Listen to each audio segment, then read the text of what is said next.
Kagulat World. Buong London ginulat ng balita. Ang pambato ng Pilipinas na si Alexandra Ayala ay opisyal ng kasama sa qualifying draw ng prestihiyosong HSBC Championships sa Queen's Club sa London.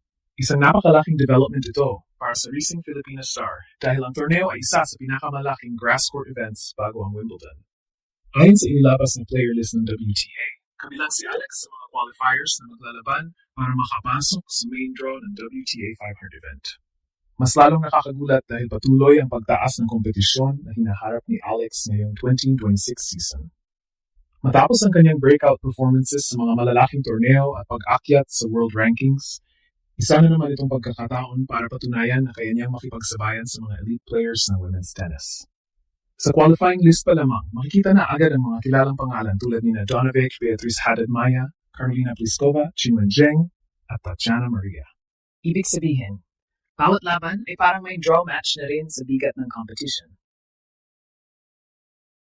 Pero kung may surface na maaring magbigay ng malaking pag-asa kay Alex, iyon ay ang grass court. Noong nakaraang grass season, umabot siya sa finals ng Eastbourne Open at naging isa sa mga pinaka-pinag-usapang young stars sa buong European swing. Maging ang organizers ng Birmingham Open ay kinilala ang kanyang pagiging fan favorite matapos ang kanyang breakout grass campaign. Ngayon, nakatutok ang buong tennis world. Dahil kapag nakalusot si Alex sa qualifying rounds ng HSBC Championships, isa na naman itong malaking hakbang papalapit sa mas malaking pangarap, ang maging permanenteng puwersa sa pinakamalalaking torneo ng mundo. Parang kailan lang ng unang pinangarap ng Pilipinas na magkaroon ng tennis player na kayang makipagsabayan sa pinakamalalaking pangalan sa WTA Tour. Ngayon, unti-unti nang nagiging realidad yon dahil si Alex ay patuloy na sumusulat ng kasaysayan. Opisyal nang lumabas ang qualifying player list para sa HSBC Championship sa London at kasama rito ang pangalan ng Pinay Sensation. Isa itong napakalaking torneo dahil WTA 500 level ito at bahagi ng elite grass court swing na nagsisilbing paghahanda ng mga top players para sa Wimbledon. Hindi basta-basta ang qualifying draw ang papasukin ni Alex. Sa katunayan, maraming dating champions at established stars ang nasa parehong qualifying field. Makikita rito sina Donovic, Carolina Pliskova, Qinwen Zheng, Beatriz Haddad-Maia, Tatjana Maria at iba pang kilalang pangalan sa international tennis. Ang ibig sabihin nito, bawat panalo ay may katumbas na malaking statement sa buong tennis community. At dito nagiging mas exciting ang sitwasyon. Kung may isang bahagi ng season na maraming naniniwala na maaring sumabog muli si Alex, iyon ay ang grass season. Noong nakaraang taon, ipinakita niya kung gaano siya kakomportable sa mabilis na galaw ng damuhan. Nakarating siya sa finals ng Eastbourne Open at muntik pang maiuwi ang titulo matapos ang isang matinding championship match. Kahit natalo siya kay Maya Joint sa isang thriller na umabot sa deciding tiebreak, napatunayan niya na kaya niyang makipagsabayan sa pinakamahusay sa surface na ito. Hindi rin nakaligtas sa mata ng mga organizers sa England ang kanyang pag-uspong. Sa Birmingham Open announcement ngayong taon, isa si Alex sa mga pangunahing pangalan na binanggit bilang isa sa mga fan favorites ng torneo. Mismong tournament officials ang nagpahayag ng excitement na muling makita siyang maglaro sa British grass courts matapos ang kanyang breakout run noong nakaraang season.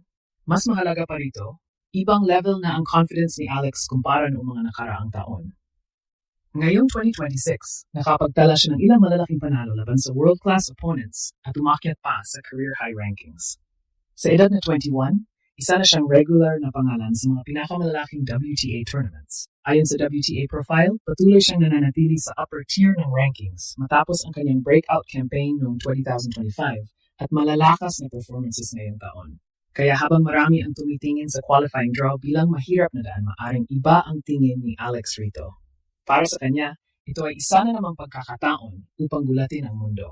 At kung maulit ang kanyang grass court magic sa London, posibleng isa na naman tayong makakita ng makasaysayang run mula sa isang Filipina na patuloy na binabago ang mukha ng tennis sa Pilipinas. Pero habang maraming fans ang excited sa posibilidad na makapasok si Alex sa main draw ng HSBC Championships, hindi rin may kakaila na isa ito sa pinakamahirap na qualifying tournaments na kanyang haharapin ngayong season. Bakit? Dahil ang Queen's Club Championships ay hindi ordinaryong torneo.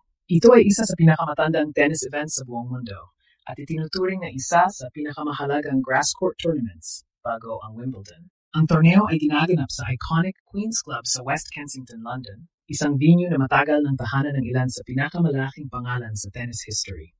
Noong 2025, bumalik ang women's event bilang WTA 500 matapos ang mahigit 5 dekadang pagkawala, dahilan para lalo itong maging espesyal sa tennis world. At ngayong W26, kasama na si Alex sa mga manlalarong gustong gumawa ng sariling kasaysayan sa damuhang iyon. Ang nakakabilib kay Alex ay hindi lamang ang kanyang ranking o mga upset wins nitong nakaraang taon. Ang mas mahalaga ay ang kanyang kakayahang mag-adjust sa iba't ibang playing surfaces. Sa clay season ngayong taon, kahit hindi iyon ang kanyang pinaka-comfortabling surface, nakapagkita pa rin siya ng solid performances. Umabot siya sa third round ng Rome Masters matapos talunin sina Magdalena Frech at Xin Yuang bago tumapat kay Elena Rybakina. Nakapasok din siya sa fourth round ng Indian Wells, quarterfinals ng Dubai, at nagkaroon ng ilang panalo laban sa mga world-class opponents tulad ni Jasmine Paolini at Coco Gauff noong 2026 campaign. Ibig sabihin, hindi na siya simpleng promising prospect lamang. Isa na siyang tunay na threat sa tour. At yon ang dahilan kung bakit maraming analysts ang naniniwalang mas delikado si Alex kapag grass season na. Ang kanyang left-handed game ay natural na bagay sa damuhan. Mabilis ang bola, mas epektibo ang kanyang angles, at mas nagiging agresibo ang kanyang baseline attacks. Noong nakaraang grass campaign, doon nakita ng buong mundo ang kanyang tunay na potensyal matapos siyang umabot sa kanyang unang WTA final at talunin pa ang mga mas mataas na ranked players sa daan. Ngayon, may bagong pakiramdam sa kanyang pagpasok sa London. Hindi na siya yung batang player na sinusubukang makakuha ng respeto. May pangalan na siya, may ranking na, may mga big wins na. Sa katunayan, umabot pa siya sa career high world number 29 ngayong taon. Isang ranking na walang sinumang Filipina ang nakaabot noon sa modern WTA era. Kaya habang nakatingin ang karamihan sa qualifying draw bilang isang napakahirap na misyon, maaring iba ang nakikita ng Team Ayala. Para sa kanila, isa itong pagkakataon. Pagkakataong makapasok sa isa sa pinakamalalaking grass tournament sa mundo. Pagkakataong makaharap muli ang mga elite stars. At higit sa lahat, pagkakataong ipakita na ang tagumpay niya noong 2025 ay hindi aksidente. Dahil kung makakalusot si Alex sa London qualifiers, siguradong muling iingay ang pangalan ng Pilipinas sa buong tennis world.